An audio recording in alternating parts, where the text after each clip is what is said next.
அன்பான இனிய உறவுகளே, உங்கள் அனைவருக்கும் ஆயுத பூஜை, சரஸ்வதி பூஜை, உழைப்பாளர் தினம், விஜயதசமி பூஜை எல்லாத்தையும் சந்தோஷமாக கொண்டாடுற என் அன்பான இனிய உறவுகளுக்கு மனசார வாழ்த்துக்களை தெரிவிச்சுக்கிறேன். அதோட வீட்டில் செல்வமும் மங்களமும் சரஸ்வதியும் சந்தோஷமும் என்றும் பொங்கணும் அப்படின்னு நான் வேண்டிக்கிறேங்க. என்னோட அன்பு ஃபேன்ஸ் எல்லாருக்காகவும் எல்லாரும் நல்லா இருக்கணும்னு வேண்டிக்கிறேங்க. ராஜிக்கு கதிர் செம்மையாக கற்றுக் கொடுத்துட்டு இருக்காரு கார் ஓட்டுறதுக்கு. அது நாளே பூஜை போடுற மாதிரி சொல்லுவாங்க இல்லையா, எலுமிச்சம்பழத்தில் ஏற்றணும் அப்படின்ட்டு. அவங்க ஏற்ற மறந்துட்டாங்க போல இருக்கு. அவங்க அண்ணன் வந்து நான் தான் அவங்க எலுமிச்சம்பழம் ஏற்றிக்கங்க அப்படிங்கிற மாதிரி குமார் கீழே விழுந்துட்டாரு அப்படின்னு தாங்க எனக்கு தோணுச்சு. உங்களுக்கு என்ன தோணுச்சுன்னு கமெண்ட் பாக்ஸில் சொல்லிடுங்க ஃப்ரெண்ட்ஸ். அடுத்து பார்த்தா ரொம்ப நல்லவர் ஆகிட்டார்ல, எனக்கு என்னமோ பக்குன்னு தாங்க தோணுது. நல்லாவே விஷமாக நடிக்கிறோம்னு நினைக்கிறவன் எவ்வளவுக்கு தர லெவலுக்கு கூட இறங்கி போகலாம் தான். ஆனால் மறுபடியும் நல்லவனா நடிச்சு கெட்டவனா காமிச்சா கதை போர் அடிக்கும். அதனால் நல்லவனா மாறிட்டானே நம்புவோமே. ஏன் இப்படி நெகட்டிவாக திங்க் பண்ணுவோம், பாசிட்டிவாக திங்க் பண்ணுவோமா? அப்புறம் பார்த்தா பரவாயில்லம்மா, அதுலேயும் பார்த்தா கதிர் வேகமாக பைக்கை தூக்கி விட பார்க்குறாங்க. வேணாங்க நானே தூக்கிக்கிறேன் அப்படின்ட்டு போகிறது என்ன, உன் அண்ணன் ரொம்ப திருந்திட்டான் போல இருக்கே.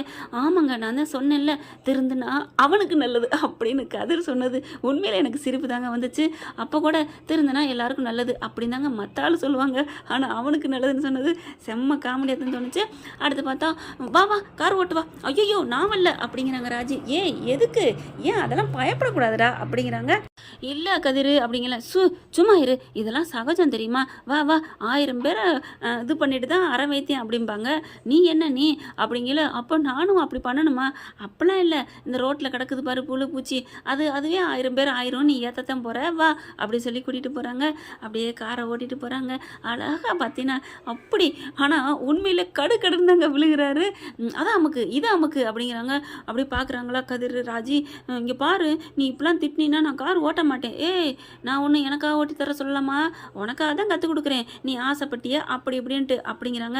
ஆனால் ஒரு நிபந்தனை வைக்கிறாருங்க, காரை ஓட்ட கற்றுக்கிட்டு யாராவது கேட்டாங்கன்னா நானும் வர்றேன், யாருமே இல்லை டிரைவர் அப்படின்னு தெரிஞ்சுட்டு நீ வந்து ட்ராவல்ஸுக்கெலாம் டிரைவர் ஆகக்கூடாதுமா அப்படிங்கிறாருங்க.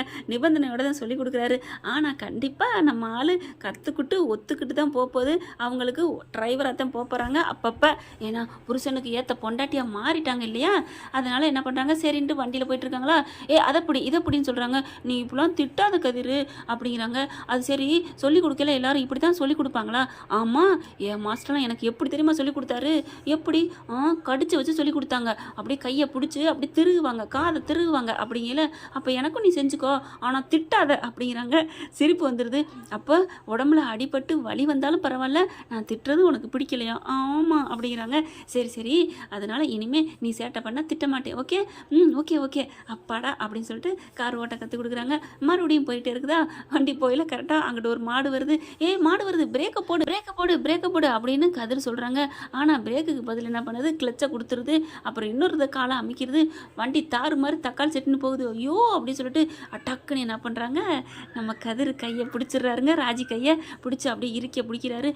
இரு அப்படி சொல்லிட்டு அவர் அப்படியே நெளிச்சு ஓட்டி அந்த மாட்டு மேலே மோதாமல் தனியாக கொண்டு போயிடுறாரு. கொண்டு போனோன்னு கதிர் பார்க்குறாங்க.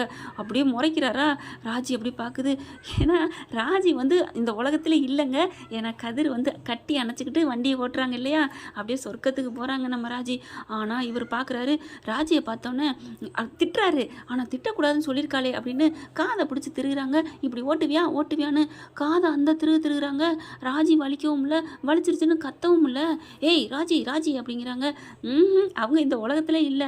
அப்படியே சொக்கி போய் பார்க்க கதிருக்குமே ஒரு கட்டத்துக்கு மேலே உணர்வு வந்துடுதுங்க. அப்படி பார்க்குறாரு, ஐயோ அப்படின்றாரு.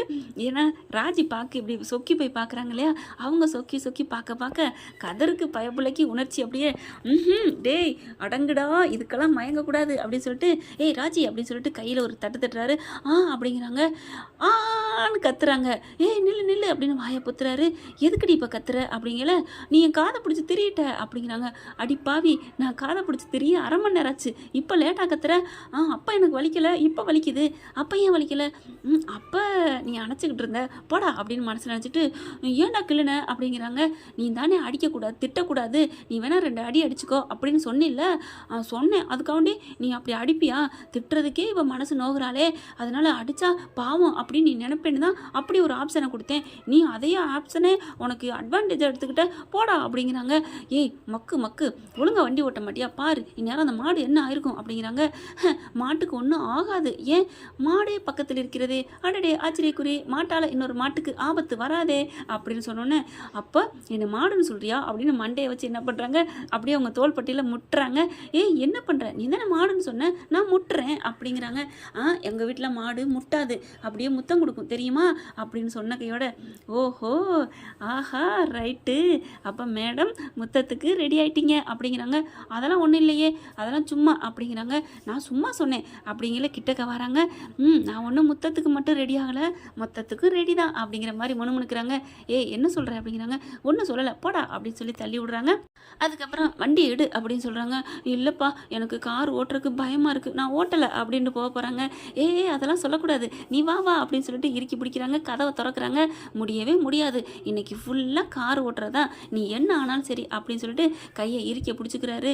கையை பிடிக்க இவங்களுக்கு கரண்ட்டு பாஸ் ஆகுது உடல்ல. ஓகே ஃப்ரெண்ட், பார்க்கலாம் என்ன நடக்க போகுதுன்னு. இதன் தொடர்ச்சி அடுத்த பகுதியில். இந்த பகுதி உங்களுக்கு பிடிச்சிருந்துச்சுன்னா உங்கள் பொண்ணான கையில் லைக்கை போட்டு சப்ஸ்கிரைப் பண்ணிடுங்க. Thank you friends.